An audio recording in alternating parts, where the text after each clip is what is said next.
Dans Genèse 18:16, nous lisons qu'Abraham marcha avec des hommes, comme Enoch marcha avec Dieu, non pour recevoir quelque faveur de leur part, mais pour avoir simplement la communion avec eux.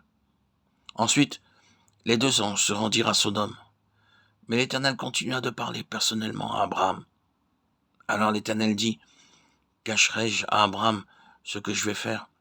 Abraham deviendra certainement une nation grande et puissante, et en lui seront bénies toutes les nations de la terre. » Genèse 18:17. L'Éternel disait en quelque sorte, « Abraham est mon ami, je le reconnais, et je ne puis rien lui cacher. Je l'ai vu, et je sais combien il prend soin de sa famille. Maintenant, je vais lui révéler le secret de mon cœur. Le temps est venu pour moi de juger les gens de Sodome et de Gomorrhe. » Abraham se tint devant Dieu tandis que les anges se rendaient à Sodome et à Gomorrhe. Et l'Éternel parla seul à Abraham. Étant son ami, il lui parla en toute liberté. Il n'envoya pas ses anges pour parler à Abraham, mais il vint personnellement pour lui parler.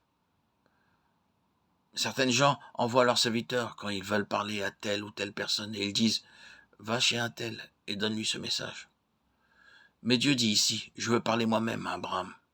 J'ai quelque chose d'important à lui dire. » Quel privilège nous avons, quel honneur d'être les amis de Dieu.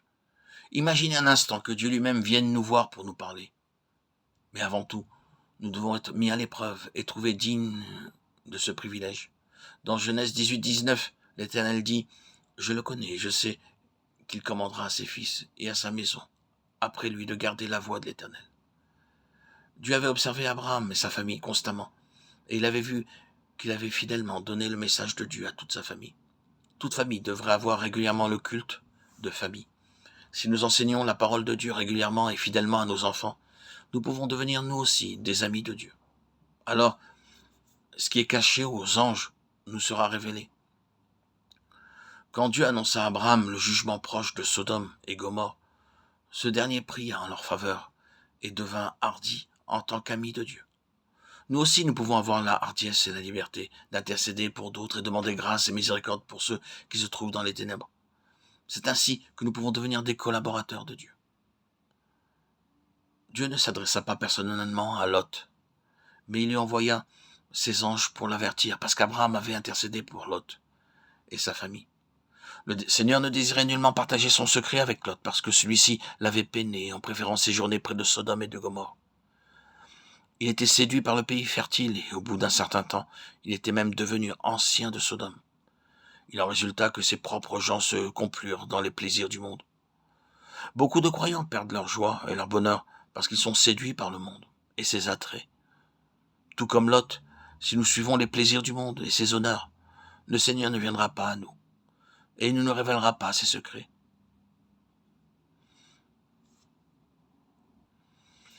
Il existe beaucoup de gens qui sont nés de nouveau et qui connaissent la signification de l'Église de Dieu. Mais ils veulent être anciens quelque part et dédaignent de la sorte la communion des enfants de Dieu. Ils désirent être honorés en tant qu'anciens et les chrétiens de nom sont tous prêts à les accueillir.